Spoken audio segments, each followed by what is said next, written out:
What up, gamers? Happy Monday.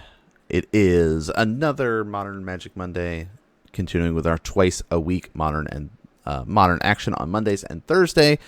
So if you guys aren't subscribed yet, consider subscribing. Today we've got Temur Prowess versus Blue-Black Murktide. Now, the players did have a camera set up for their life totals, but it gets a little wonky. We'll do our best to try to keep track of it and go through things. I did not go through and edit up additional life, but as you can see, the camera just like completely cut it off. So I probably could have done the life totals and helped keep track of it because it is going to be relevant, but we'll get into it. We'll see it as we get going on things here. Now, we do have a lot of other awesome games in the queue I keep talking about, but there's some Amulet Titan in the queue. We do have some 8-whack coming up. We've got some creativity stuff. We've got some Cascade decks. Like, we got a couple of goodies. Some, of course, Control, like some more Murktide. There's lots of stuff in the queue there.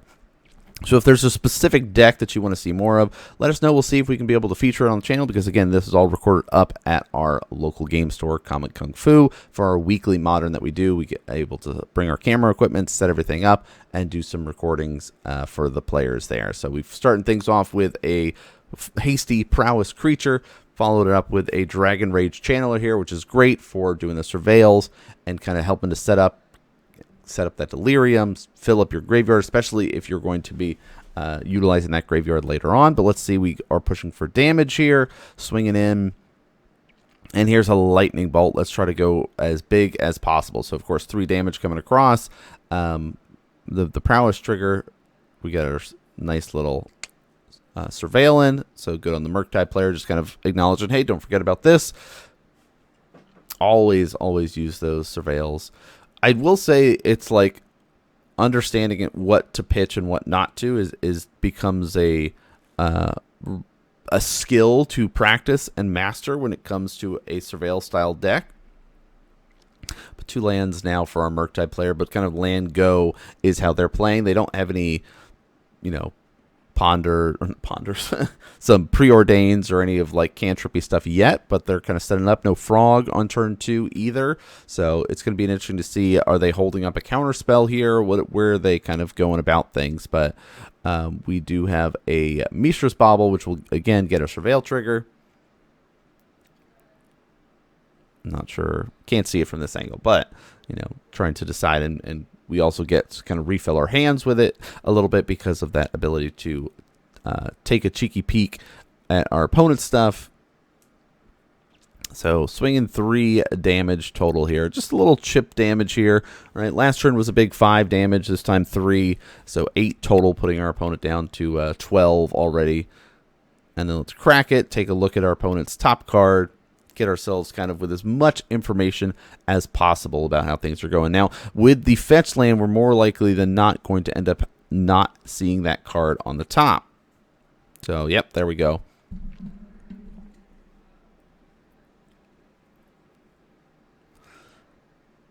So that does get to resolve. So you could make that like argument of like, should I wait and do the bauble to really get as much information as possible?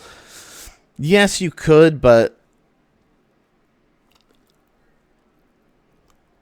I don't see what the benefit of doing that would be. But there's a Bowmaster to come in. So a big part of using the Bowmaster now on the end step instead of on like combat or something like that, just to do some blocks and stuff. There are, bolts. There are, protection spells or other cantrippy stuff that can come out to kind of mess up the combat of you trying to kill it. So now we're getting the preordains. We're getting things set up here. Bowmaster, at least for blocking. Now, there was supposed to be a bauble trigger here where you should be drawn on the upkeep. So that is one thing to make note of. That will get fixed. But one thing that many players do when it comes to remembering triggers of things, they'll place a dice on top of their deck to kind of help them out. Something that I always recommend like newer players start doing is use reminders. Find a way to help remember to do the different things. It's not cheating to put a dice on top of your deck to help you remember different stuff. But so we see the fetch going to be taking place here, but we do end up catching the bauble draw. like in the middle of this fetch. But luckily, the top of the library has not been changed. Yeah, look right here. He says, "Did you draw a card off of this?" And then it's like, "Oh no." And it says, "Draw that top card real quick." Bam, all fix, no stress. Again, we're at locals. Here's a little bit of ping down weekly events that happen, so it's a little bit loosey goosey and sometimes of like mistriggers and stuff like that. But if you are noticing mistriggers or noticing any misplays, leave a comment so people can, you know, improve their gameplay. That's a big part of what we're doing at the channel, is make it entertaining and educational. So if you're noticing stuff, point it out. Let other people know if they're watching it, or the players know if they end up watching the games, or if you're playing this type of deck, that you won't make the same mistakes. You're like, oh, in this instant, the bobble trigger was missed. We all, you know, we know that now. Let's fix that here.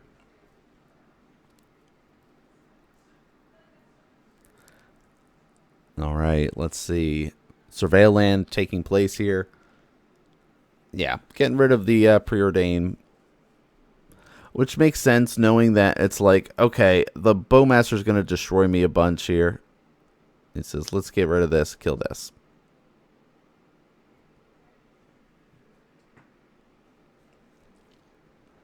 All right, Fatal Push is great. Helps clean up our little small dorks. Dorks, not really mana dorks in this case, but more of our prowess powerhouses.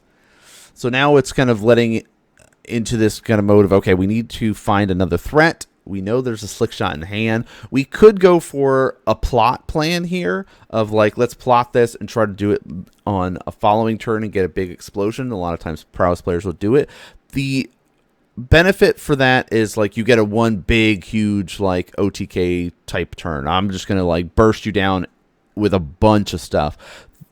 The risk of doing that is right now our opponent is essentially tapped out of counter magic. They're not going to be able to counter a slick shot if I cast a slick shot here. They've already used one fatal push on our Swift Spear. The likelihood that they have another one, it's possible, right? But this might be the opportunity to just kind of jam it outright and play it out here, knowing that our opponent is a little bit more tapped out here. Yes, they have one mana available, but we're not worried about a lightning bolt or something like that coming out. So we can kind of afford to just kind of hard cast the slick shot. But it is important to note that distinction of why it might be worth it to plot and what are the risks that come with plotting it.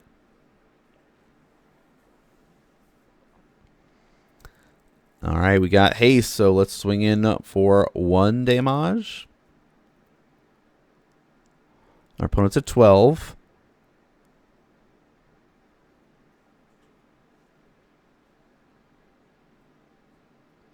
All right, so here's the mutagenic. Now, because it is Phyrexian, you could just pay the 2 life and keep that up as like information of like, oh, I'm like the 2 life, right? Your life total is a resource.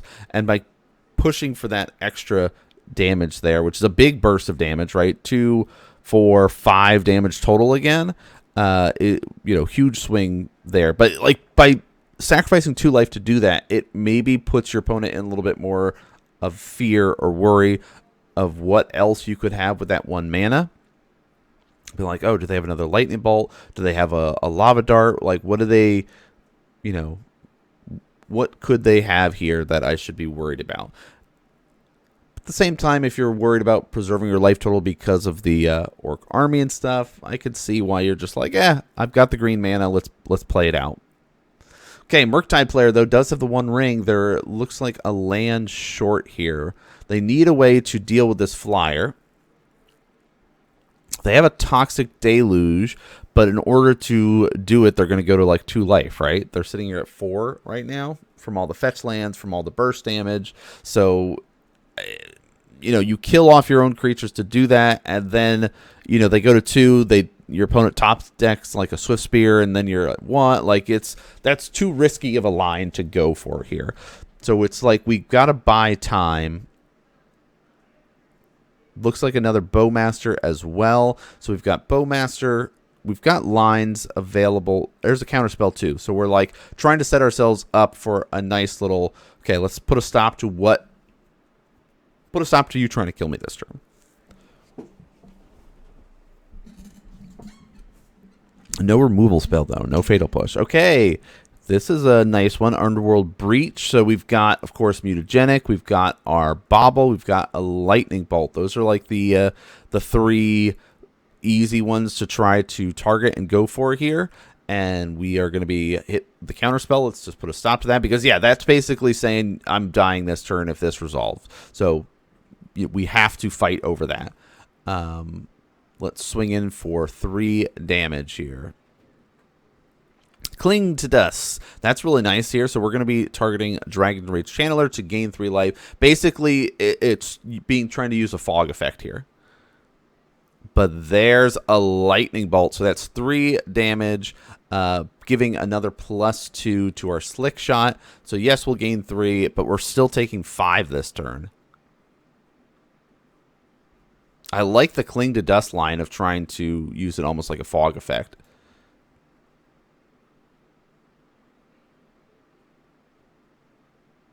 And take the other 2. Yeah, so he took 3, took the 2. So I guess maybe he wasn't at 4. Now he's at 1, it looks like here. Again, if we were keeping track of the life totals and stuff a little bit better and putting them up on the screen like we've done in other stuff, it's fine. Oh, hey, Fatal Push is a nice little try to stabilize here. So push for damage. Again, this is that risk of like, without having, but we do have a Bowmaster in hand. So that's why it's okay to push for damage here. If you only swung with like 1, like, oh, I'm only going to swing with the Orc army, that would kind of give a bit of, a line of what you're doing. But hey, here's a Slick Shot. The 2 toughness prevents the Bowmaster from really doing anything here. So hey, you're at 1. Let's swing in for 1.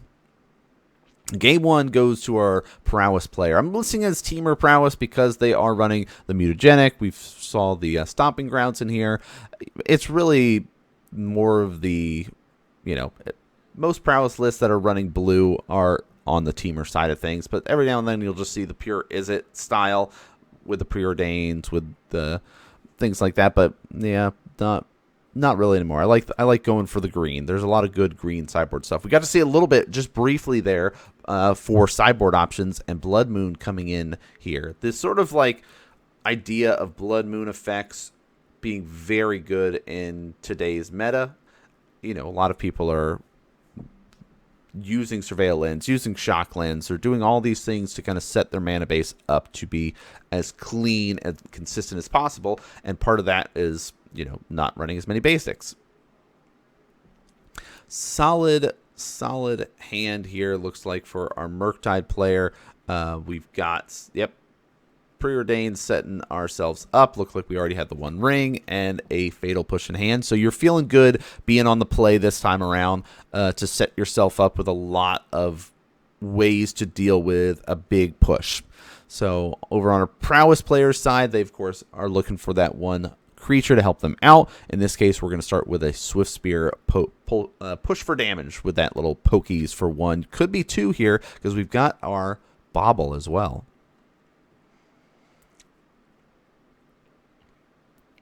And there we go. Pushing for damage. Going 2 at face. Still have the Bobble triggers that we can be able to do. So let's see. Look at our opponent's stuff. I always say that no matter what the card is, spend a little time looking at it and reading it. Even if you know what the card is, doing the quick reaction, cool. Yep, it's like, I don't know.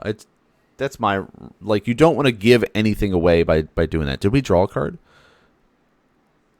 Uh-oh. Did we miss the Bobble again?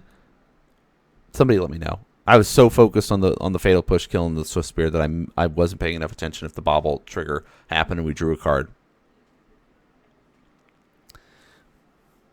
Fatal Push is nice, though. Helps clear the path here. Got it. Looks like Unholy Heat. Got a couple lands. 3 lands right now in hand. Stomping Grounds coming out.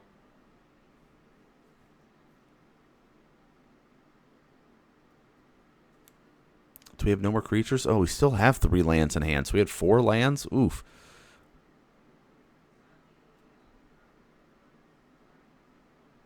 Lava Dart. I don't know. Like, with a hand like this, I think it would probably better to go for the Surveil land here. On the worst case, there's a land on top. We could just pitch it. Also just gives us information about what we can expect next turn, because that information is going to be important for us whether we want to use things like Lava Dart or things like that. Lava Dart is also useful to maybe hold on to if our opponent starts playing Bowmasters or things like that. There's a Lightning Bolt, so we just pivoted into a burn deck. We said, you know what? Let's do it. Let's push for damage. We don't have a creature at the moment, so let's, instead of fighting over board control with these burn spells, I'm just going to go right for face and hope that we can follow up with some power next time. Surveil land coming out for a Murktide player. We'll see. They're still building up their mana count here, looking to set themselves up. Okay, Spell Snare going in the graveyard. Spell Snare is fine to keep in. Like, we know that there is the Slick Shot Show Off. We know that there's Underworld Breach. So, like, there are some stuff that costs 2 that it's fine. Psychic Frog's going to come out, though. And we do have, of course, quite a few cards in hand that we could be able to pump it up and go for some big damage next turn. See, look, there's a land on top. That's why it's like last turn, since we didn't have a creature, using the Surveil land would have been really nice in that spot to just get information about what our next turn is going to be. Because worst case, it's like, oh, there's a creature on top, I'm ready, and I can go about preparing because of that.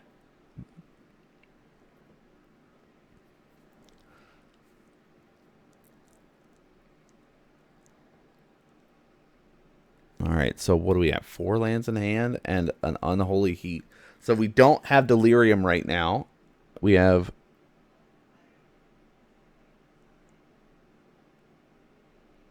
Oh, wait a minute. Do we have... Hold on a second. We have... Yeah, he says, how much? How big is this? Am I doing this for no reason? Like, there's a instant, a creature, and an artifact in the graveyard right now.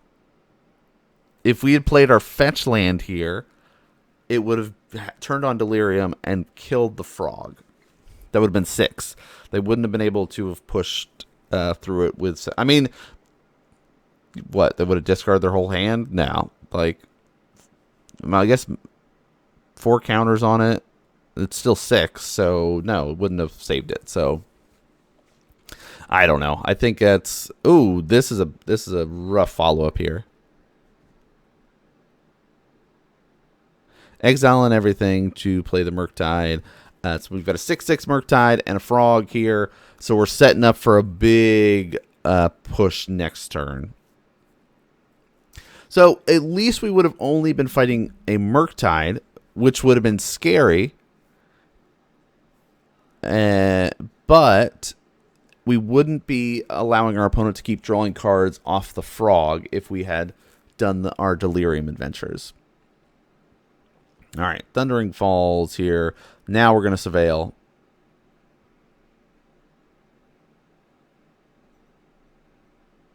Wait.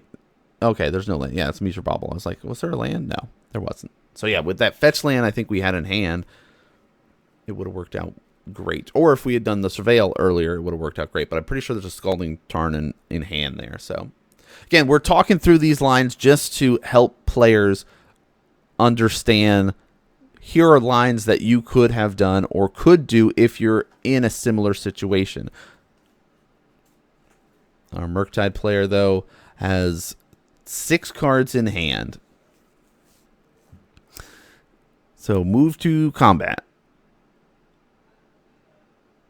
He says, before damage, I have effects.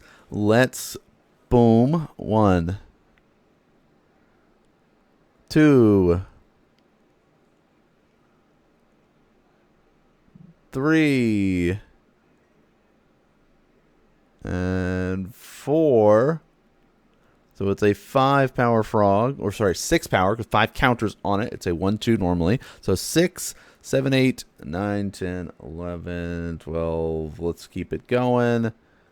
Let's try to just kill him in one turn here. So now it's 6 power total. Exile these 3 instants and sorceries to put 3 more counters on the Murktide. So then give our frog flying and do the little kill there. I always love seeing that frog Murktide synergy like that. It's so good. All right, so things worked out really well for our Murktide player in game number 2. Now we're going to be jumping into game number 3, back with our Prowess player on the play here, which is where you want to be if you are the Prowess player.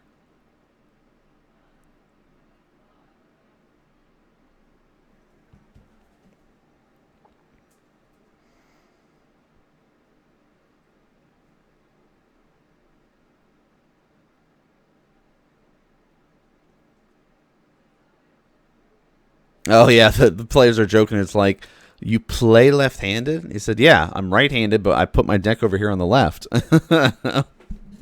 So, you know, I don't know how everybody else is, but I always keep my deck on the right. But I also do things weird, like I tap my stuff to the left instead of to the right. Even though the tap symbol specifically says tap to the right, I actively tap my stuff to the left.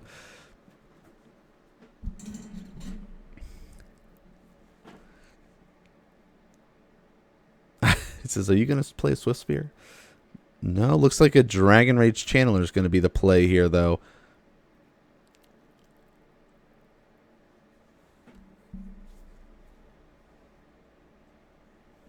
Do we have a Bobble to follow it up?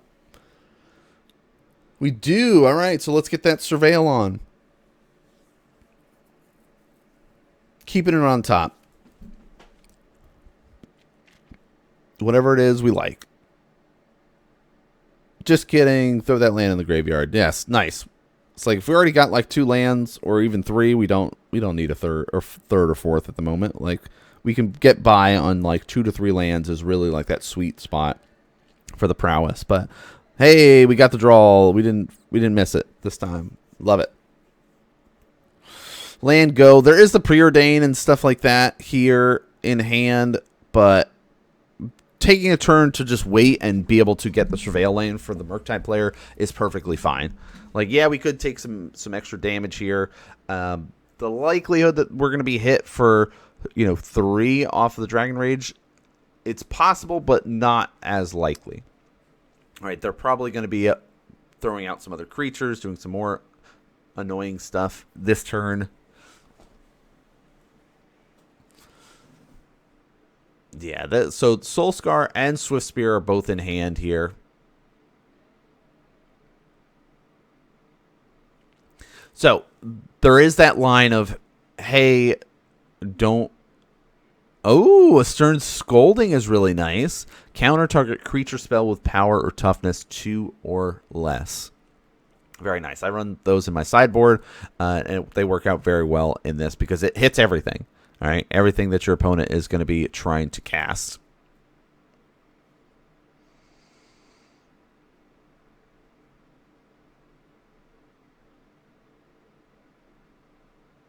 All right, so we still have our Soulscar Mage. We still have some preordains and stuff like that. So that's the, I think it was probably better to tap our Stomping Ground here for the Swift Spear, because then you still have, the preordains and stuff to follow it up, but that's okay. Yeah, I like just the put the Soulscar Mage out here, just for the pure fact that if they have a frog or if they have some fatal pushes or removal next turn, you at least have 2 threats out. They're a land behind, so you're not going to be worried about a Toxic Deluge. But really, when you're sitting here in these spots and you're considering what is the best things to do, it's like, okay, what is my game plan? What am I trying to progress forward and accomplish? I'm trying to win through Prowess triggers, through my creatures. On the Murktide side, you're trying to play a lot of cantrips, disrupt your opponent, drop down a frog, drop down a Murktide, and win through kind of a little bit grindier later game. And we are going to, boom, do the mutagenic. Yep, we're going to lose the life again. I don't know. I still think the Soulscar Mage and then just pay the 2 life for the mutagenic is a good play. But this is 5 damage total because we are going to, of course, get a Surveil trigger here. But that is an instant land, artifact, and creature sitting in the graveyard for Delirium for 4.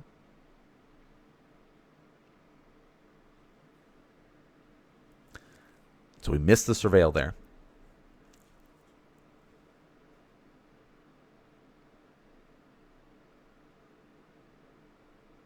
So dropping down to 14 life there. Pretty good turn 2 when you just are able to chunk for 5. But there's the push. He says, I got to fetch, go get a swamp. Or you go get a Watery Grave here, lose 3 to do this. Which I would probably go for the Watery Grave personally. Yeah, you know, getting access to the double blue for counterspell is really important. So, yeah, and then look at this, all this blue in hand. Lots of counter magic. We've got some spell snares in here. So we're kind of hoping to utilize our spell snare that we've got instead of going for the preordain, which is perfectly fine, knowing that there is like slick shots and stuff like that. All right, we're going to be setting up here. Looks like with the, again, we have all these blue cards. We got to tap our stomping ground so we can use. Yeah, there we go. All right, fixing the land stuff. Again, little minor stuff. You know, we're at locals. We're learning. If people are doing that at an RCQ or a tournament, call a judge. Make sure they're not doing it. But at weeklies and locals, you're hanging out at your LGS. It doesn't matter as much, right?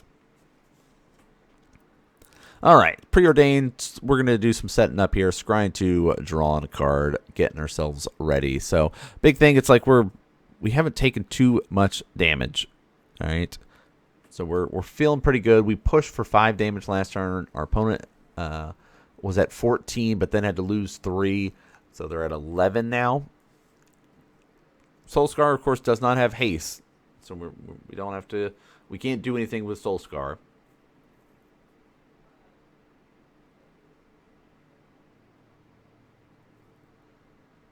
One top, one bottom. Draw Swift Spear, though, which is nice. Again, like the Prowess deck has limited number of threats, and it's all about getting one to stick. Murktide's similar, but we have so much that we can do before then. So let's go hopefully get a land here. We do get one. Yeah, like Consigned to Memory on the Prowess trigger. Yeah, that's a thing. That is a line. 2 cards in hand. We got a counterspell. We got the preordains. So keeping our counterspell magic up is really where we're at here. Hoping our opponent doesn't like, or hoping they do try to land a slick shot or something like that, and we just put a stop to them.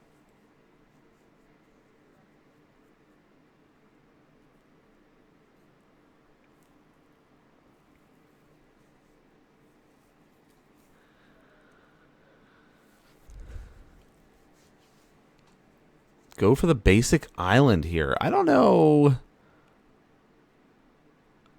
I feel like we have the Surveil lands. So why not go for a Surveil land here? What are we doing with that island, huh? I don't feel like that's necessary.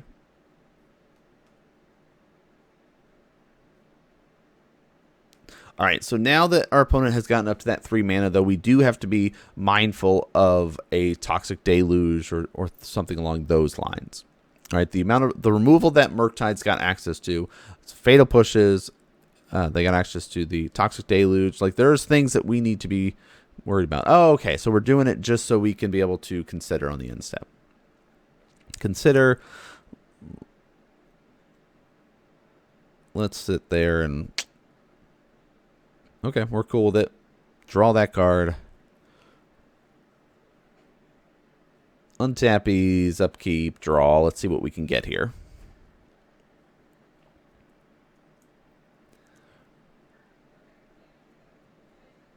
All right, we've done quite a bit of damage. Oh, a Blood Moon. Oh, okay. Now that makes a little bit more sense. I forgot about the sideboard choices of, yeah, we brought in Blood Moon. So getting access to the island, the basic island, is actually very relevant because of the blue cards that we run. So, yeah, okay, cool. Yeah, that works. So let's do a Swift Spear.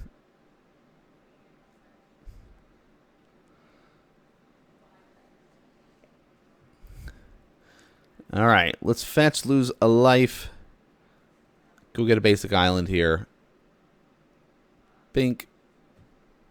Counterspell this Swift Spear, which is exactly what we were hoping as the Murktide player. Like, yep, let's do that. And tap in 2. There's the expressive. So that's part of the reason why we fetch up a basic island, knowing that we have Blood Moon in there, is because we're trying to go for this expressive iteration stuff. A little bit of dice to help us know that we have our first trigger. All right, so again, expressive iteration, 1 goes to the hand, 1 gets exiled that you can cast this turn, or sorry, you can play this turn because you can be able to find a land and put a land there. 1 goes to the bottom. So the others, let's see what we're going for. Hey, our land for turn. This will be our land drop, a basic mountain.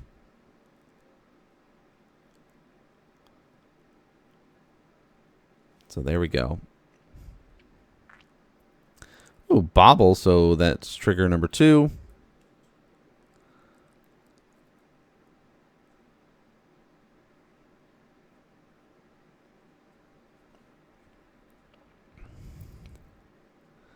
Three total, 2 triggers.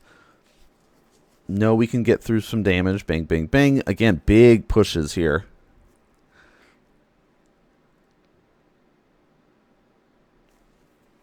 Down to the single digits.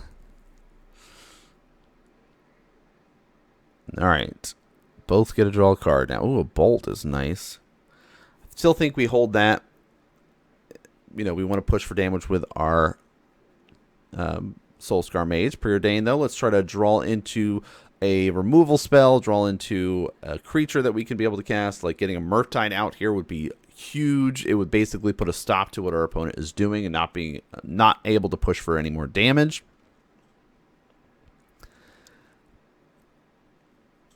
All right, has any of our prowess, or sorry, not prowess, Murktide players been on the Oculus side? I've been getting ready to test that on MTGO, so I'm really interested to see how that's working out. There's some cool Oculus Murktide lists running around. Tapping 3 for a Blood Moon. All right, it says, hey, would you like to respond? And here's a counterspell. I mean, it's... We have double islands. We have a land we could fetch up a swamp. So, like, the Blood Moon isn't as scary. But we'll see. Okay, it says, hey, before damage, Lightning Bolt. 3, 4, 5, 6 damage this turn.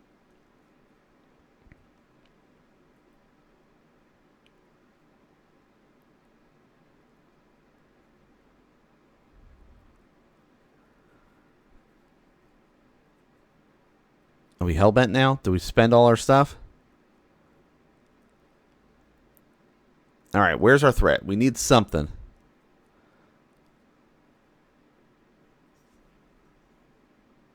Well, there's the Toxic Deluge. A little too late now. It doesn't really help us here. I think they're at 1 life now, so it's like... We do have the... Yeah, Spell Snare, Toxic Deluge. He says, I fetch. I'm killing myself. You cannot do anything else. I'm killing myself with my fetch. So here's a Lightning Bolt. All right, Temur Prowess getting it 2-1. That was a interesting little dynamic of how things were working out. A big thing is like if the Murktide player grabs or ends up getting a big threat there, things just kind of are able to shift gears, and you just kind of are able to help, assuming there's no bolts or anything that come out there. But really cool to see this sort of matchup here back and forth. We've got a lot more games coming up again every Monday and Thursday, so make sure you guys are tuning in, subscribing, all that good stuff. But that's going to do it for us. Thanks so much for tuning in and watching, everybody, and I'll see you all next game.